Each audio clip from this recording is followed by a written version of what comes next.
मैं सुखविंदर सिंह सारांश ज्योतिष से आज विषय लेके आए हैं ज्योतिष और विज्ञान। आज की नई जनरेशन इस चीज़ को लेके हमेशा उत्सुक रहती है कि जो ज्योतिष है वो कहीं विज्ञान का विषय है या एक भ्रम फैलाने की विद्या। आप ये जानकर बड़े हैरान होंगे कि जो हमारी गणित का आविष्कार हुआ, जो हमारे 1 से लेके 9 तक के अंक हैं, ये हमें ज्योतिष की ही देन है। लोग कहते हैं कि हाँ कि ये जो ग्रह हैं क्या हम पे कोई प्रभाव डालते हैं। तो मैं तो वर्तमान की बात करता हूँ कि कोरोना जैसा दिखने वाला एक छोटा सा वायरस जो माइक्रोस्कोप से नजर नहीं आता, अगर वो व्यक्ति के जीवन पे प्रभाव डालता है तो सूरज तो इतनी बड़ी शक्ति। भाई आप इस चीज़ का जीता जागता प्रमाण देखते हैं कि सूर्य उदय होता है तो एक नई एनर्जी हमारे जीवन में लेके आता है और सूर्य के डूबते सारी हमारी सारी की सारी एनर्जी क्षीण हो जाती है और हम सोने की तरफ चले जाते हैं। जहाँ तक ज्योतिष की बात करें तो आप कभी भी देखिएगा कि आधार कार्ड तो आप सबने बनवाए हैं। ये सुन के आप हैरान होंगे कि किसी भी एक आदमी की अंगूठे की छाप दूसरे आदमी की अंगूठे के छाप से नहीं मिलती किसी हाल भी। और सबसे बड़ी बात यह है कि जो हमारे 9 ग्रह हैं ये अपना प्रभाव निरंतर जो है ये व्यक्ति पर डालते हैं। जहाँ तक ज्योतिष की बात करते हैं हम तो 20 सालों के अध्ययन में मैंने ये देखा कि आदमी के जीवन के जीने के 3 स्तर हैं। एक आदमी जो है पशु तल पर जीता है, एक आदमी मनुष्य तल पे जीता है और एक आदमी देव तल पे जीता है। जो व्यक्ति पशु तल पे जीता है ना, जिसको किसी भी अच्छे या बुरे का ज्ञान नहीं है, वो किसी भी सब्जेक्ट को मानने को तैयार नहीं होता क्योंकि उसको किसी चीज़ का ज्ञान ही नहीं कि क्या अच्छा और क्या बुरा है। और ये सुन के आप हैरान होंगे कि जो व्यक्ति देव तल पे जीता है उसको मालूम है कि लाइफ का कोई भी रिसेशन जो है वो व्यक्ति को जीवन में कुछ ना कुछ बड़ा सिखाता है। तो ये आप सुन के हैरान होंगे कि जो व्यक्ति पशु तल पे जीते हैं उनका विश्वास ज्योतिष में देखने को नहीं मिलता और जो व्यक्ति देव तल पे जीते हैं उनका भी विश्वास जो है ज्योतिष पे देखने को नहीं मिलता।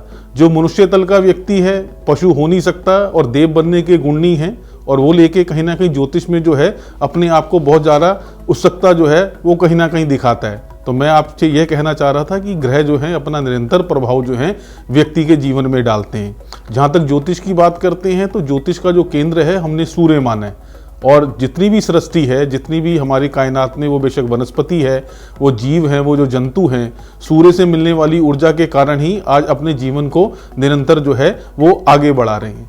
अब बात करते हैं ज्योतिष की। तो ज्योतिष का जो केंद्र है वो हमने चंद्रमा को माना है। जो लोग ज्योतिष जानते हैं उनको मालूम है कि जब बच्चा पैदा होता है तो सबसे पहले देखे जाते हैं बच्चे का पाया, और पाया देखा जाता है चंद्रमा से।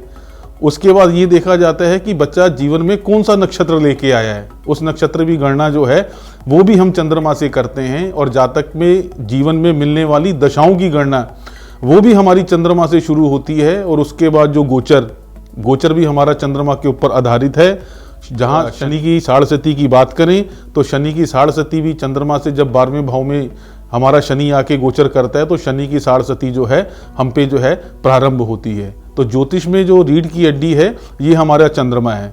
बाकी आप जब जानते हैं कि जहाँ ज्योतिष में सूर्य को आत्मा से रिलेट किया गया, चंद्रमा को मन से रिलेट किया गया है, मंगल को पराक्रम से रिलेट किया गया है, बुध को जो है बुद्धि और वाणी से रिलेट किया गया है, गुरु को ज्ञान और खुशी से रिलेट किया गया है, शुक्र हमारा भौतिक जीवन और हमारा दाम्पत्य जीवन है, और शनि हमारा जो है मेहनत और हमारे दुख का कारक है। और राहु केतु की बात करते हैं तो राहु केतु को हमने छाया ग्रह लिया है। और ये सुन के आप हैरान होंगे कि प्रकाश से ज़्यादा जो छाया की सार्थकता है वो बहुत बड़ी है। आप अपनी उंगली का छोटा सा पोर अगर अपनी आँख में रखें ना, एक छोटी सी आँख पूरा हिमालय पर्वत देख सकती है, लेकिन छोटा सा पोर आँख पे रखते सारी पूरा का पूरा हर तरफ अंधेरा पड़ जाता है। तो ज्योतिष में जहाँ राहु केतु को हमने छाया ग्रह की बात की, ये भी अपना कहीं ना कहीं बड़ा अस्तित्व रखते हैं और इनका ज्योतिष में बहुत बड़ा महत्व है। अब बात करते हैं कि ज्योतिष का जो प्रभाव है व्यक्ति के जीवन में क्या पड़ता है। ये सुन के आप हैरान होंगे कि कृष्ण कहते हैं कि पूरी कायनात को चलाने के लिए केवल 3 ही शक्तियां हैं जो काम कर रही हैं, जिसको कहते हैं राजसिक, सात्विक और तामसिक। जब हजारों साल बाद वैज्ञानिकों ने इस ऊर्जा के ऊपर काम किया तो उन्होंने कहा कि इस दुनिया को निरंतर चलाने वाली केवल 3 ही शक्तियां हैं, वो हैं इलेक्ट्रॉन, न्यूट्रॉन और प्रोटॉन। विज्ञान कहता है कि एक शक्ति जो है वो किसी भी चीज का निर्माण कर रही है, दूसरी शक्ति जो है वो किसी चीज का विध्वंस कर रही है और तीसरी शक्ति जो है वो उसको बैलेंस करती है। और जहां तक हम ज्योतिष या अपने हिंदू धर्म की बात करें तो शास्त्रों में कहा गया है कि इस दुनिया को चलाने के लिए 3 ही शक्तियां हैं, ब्रह्मा, विष्णु और महेश। और मैं 20 साल के अध्ययन से ये कहता हूं कि जो आज की जनरेशन विज्ञान के बहुत करीब खड़ी है, और मुझे लगता है कि 10 और 20 साल ये लगेंगे कि हमें ज्योतिष के प्रमाण देने के लिए आने वाली नई जनरेशन को ना हमें जरूरत नहीं पड़ेगी। वो अपने आप देखेंगे कि विज्ञान जो है वो ज्योतिष से बिल्कुल कोरिलेट करती है। अब ज्योतिष है क्या? आध्यात्मिक तौर पे हमने ये देखा है कि हमारे शास्त्र कहते हैं कि प्रत्येक व्यक्ति जो है अपने पिछले किए गए कर्मों के अनुसार अपनी माँ की कोख का चुनाव करता है। आप ये सुन के हैरान होंगे कि आज भी कृष्ण जो है जीवन में कहीं ना कहीं आने को तैयार हैं, लेकिन इतनी प्योर माँ की कोख मिल पाना ना बड़ा कठिन है। आज चंगेज खां भी इस दुनिया में आने को तैयार है, लेकिन इतनी बुरी माँ जिस दिन उसको कोख मिलेगी कहीं ना कहीं जीवन में वो वापसी जो है ना वो व्यक्ति जरूर लौटेगा। तो कहने का मतलब है कि ये जो हमारा काल चक्र है, ये जो गीता में कृष्ण कर्म की बात करते हैं, इस कर्म के चक्र को चलाने के लिए ये सारा का सारा व्यक्ति ने जीवन में क्या अच्छे काम किए, क्या बुरे काम किए, ये सारा का सारा जो अध्ययन है ये हम ज्योतिष शास्त्र अनुसार कर सकते हैं। अब सबसे बड़ी दिक्कत है कि ज्योतिष की बात अगर हम बात करते हैं ना, तो ज्योतिष हमारा वेदों का अंग है। ज्योतिष को कहा गया है कि ये ज्योतिष वेदा नाम चक्षु। अब आंखों का काम तो दिखाना है। आप ये सुन के हैरान होंगे, आज के टाइम में नए बच्चे ये कहते हैं कि हम ज्योतिष को नहीं मानते। एक अभी लास्ट टाइम किसी एक छोटे से बच्चे से बात हुई, वो कहता जी जो जन्म की तारीख मेरी है और वही जन्म की तारीख जो है जहां स्कूल में मैं जाता हूं और वो उस ड्राइवर के बच्चे की है। मुझे उसकी बात बड़ी वैज्ञानिक लगी, लेकिन आप एक चीज समझिएगा कि आप एक गमले में 2 पौधे लगाएं।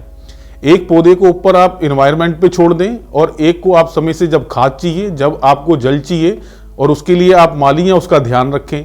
आप ये सुन के हैरान होंगे कि एक ही समय में लगाए गए दोनों पौधों की जो ग्रोथ है वो अपनी जगह कहीं ना कहीं आपको डिफरेंट नजर आएगी। अब बात करते हैं कि कई लोग कहते हैं कि हाँ जी जिस समय धीरू भाई अंबानी पैदा हुए या जिस समय मतलब बड़े बड़े लोग पैदा हुए उस समय तो बहुत सारे लोग पैदा हुए। आप ये सुन के हैरान होंगे कि हमारी ज्योतिष में जहां हम इसी के बीच में जुड़वा बच्चों की बात लेते हैं, हमारे एक D60 कुंडली है जिसको बोलते हैं षष्ठ्यांश। षष्ठ्यांश कुंडली में क्या होता है कि ज्योतिष का गणना का ये एक विषय और अध्ययन है कि लगन जो है हमारा 30 डिग्री चलता है और 30 डिग्री मूव करने में उसको लगते हैं हमारे 2 घंटे। 2 घंटे का मतलब कि लगन 1 डिग्री 4 मिनट में मूव करता है। जब हम D60 कुंडली बनाते हैं तो उसमें हम क्या करते हैं कि 30 डिग्री को हम 60 भागों में डिवाइड कर देते हैं।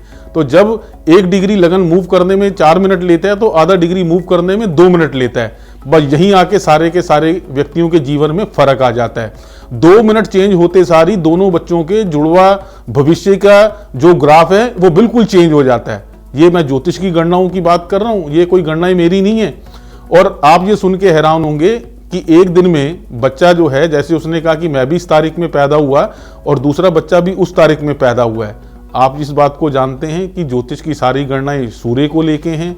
आप अगर पूर्व की बात करेंगे, अगर हम असम की बात करते हैं या कलकत्ता की बात करते हैं, तो आज के टाइम में भी सूर्योदय जो है कम से कम 44 से 45 मिनट का फर्क है और यहाँ के सूर्योदय में 45 मिनट उससे जो है ज़्यादा समय लगता है। तो कहने का मतलब है कि सूर्य की गति के अनुसार ही जातक का जीवन का भविष्य लिखा जा सकता है। अब ये जरूरी नहीं कि एक बच्चा 8 तारीख में पैदा हुआ सुबह और एक बच्चा 8 तारीख को शाम को पैदा हुआ। कहीं ना कहीं सूर्य की गति, और ज्योतिष की बात करते हैं तो ज्योतिष में हम जो है ना घंटे को होरा की बात करते हैं। अब हमारी जो है 24 होराएं हैं और ये सुन के आप हैरान होंगे कि हर होरा का मुहूर्त के हिसाब से भी और व्यक्ति के जीवन के हिसाब पर भी विशेष प्रभाव है। एक ही दिन में अगर बच्चा गुरु की होरा में पैदा होता है तो उसकी एक्टिविटी ज्ञान को लेकर कहीं ना कहीं होगी, और एक व्यक्ति अगर मंगल की होरा में पैदा होता है तो कहीं ना कहीं वो व्यक्ति जो है जीवन में बड़ा आक्रामक होगा। उसके अंदर मेहनत करने की बड़ी अद्भुत क्षमता और कहीं ना कहीं जूझने का जबरदस्त तरीका होगा। अब बात करते हैं राजयोग की। लोग कहते हैं कि हाँ कि एक बच्चा माना किसी अच्छी कॉलोनी में पैदा हुआ और उसी कॉलोनी के बाहर झोपड़ी है, दोनों बच्चे एक ही समय पैदा होते हैं, तो एक तो जो है बहुत बड़ा आदमी बन जाता है और एक आदमी इतना बड़ा नहीं बन पाता। मैंने आपसे कहा ना कि ज्योतिष देश काल परिस्थिति पे काम करती है। अगर राजयोग की बात करेंगे तो हो सकता है कि जो अच्छी कॉलोनी में रह रहा है उसके फादर 2 करोड़ के आदमी हो, वो बच्चा राजयोग से जो है वो 20 करोड़ का आदमी बन सकता है। और जो बच्चा गरीब घर में पैदा हुआ है हो सकता है कि उसके फादर रिक्शा चलाते हों और वो बच्चा मेहनत करके एक 10 टायर ट्रक भी डाल सकता है। अगर ग्रोथ देखेंगे तो दोनों की सेम है, लेकिन परिस्थिति और पैसे के हिसाब से दोनों की ग्रोथ को हम कहीं ना कहीं जो विश्लेषण के तौर पे करेंगे और वो हमें विश्लेषण जो है कहीं ना कहीं हमें नजर आता है। अब बात करते हैं ज्योतिष की। सबसे बड़ी गलती और सबसे बड़ी कठिनाई ये है कि ज्योतिष की हर गणना जो है ना हम बाहर की तरफ लेते हैं, लेकिन अगर आप देखेंगे ज्योतिष की जितनी गणनाएं हैं ये व्यक्ति के चित्त से जुड़ी हैं। एक व्यक्ति जो है 5 स्टार या बड़े घर में रह के भी जो है ना मतलब पलंग तो ले सकता है हाइड्रोलिक 3 लाख रुपए का, लेकिन नींद जो है ना ये कुदरती है। और हो सकता है कि एक व्यक्ति रिक्शा चला के 8 घंटे घर आके 8 घंटे आराम से सोता है। अब आप लोग राजयोग किसे कहेंगे? तो कहने का मतलब है कि ज्योतिष के हर विषय का विश्लेषण करना ये हमारा व्यक्तिगत जो है ना फर्ज बनता है। अब आप देखिएगा कि माना एक व्यक्ति अगर 3 लाख रुपए महीना कमा के 3 लाख खर्च करता है, हम उसकी कुंडली देखते हैं, हमें लगता है कि नहीं इसकी कुंडली में पैसे संचय का योग नहीं है। और एक रिक्शे वाला अगर 10,000 कमा के 5,000 गांव भेजता है और 5,000 भेजना कम से कम उसके लिए व्यक्तिगत इतना अच्छा है कि जिसने 3 लाख कमा के 3 लाख खर्च कर दिए और एक रिक्शा वाला अपने गांव या अपने परिवार के लिए 5,000 रुपए संचय करता है। तो इस दृष्टिकोण से अगर मैं आपसे ही पूछता हूं तो ये बताएं कि राजयोग किसके पास है? देखो, पैसे से आदमी जो है ना सुख तो खरीद सकता है, लेकिन सुकून और आराम जो है ना ये अध्यात्म का विषय है, ये ज्योतिष का विषय है।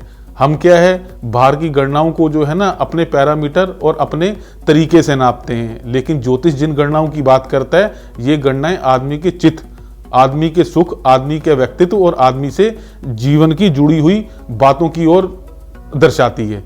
अब इसी तरह हम इस विषय को फिर आगे लेके चलेंगे। आप लोगों ने मुझे सुना, मैं आप लोगों का तहे दिल से धन्यवाद करता हूँ। नमस्कार नमस्कार नमस्कार। सारांश ज्योतिष का ये चैनल YouTube पर ज्योतिष को लेकर होने वाली भ्रांतियों को लेकर ये मैंने चैनल जो है बनाया है, और ज्योतिष के विभिन्न विषयों पे हम लगातार आप लोगों से जुड़े रहेंगे। और ज्योतिष की जो भी आपके अंदर कोई भी जिज्ञासा हो जिसको हम विज्ञान या अध्यात्म से जोड़ पाएँ, तो मैं आप सबसे गुजारिश करूंगा कि हमारे चैनल को आप निरंतर देखते रहें। आपके मन में ज्योतिष के किसी भी विषय को लेकर कोई भी विचार है तो आप वो हमसे साझा कर सकते हैं। आप हमारे YouTube चैनल को सब्सक्राइब करें। आने वाले टाइम में मैं आप लोगों के साथ जुड़ा रहूंगा। आप किसी भी विषय पे कोई भी प्रश्न आप मेरे से पूछ सकते हैं। आप लोगों ने मुझे सुना, बहुत बहुत धन्यवाद। फिर आपसे दोबारा मुलाकात होगी। नमस्कार।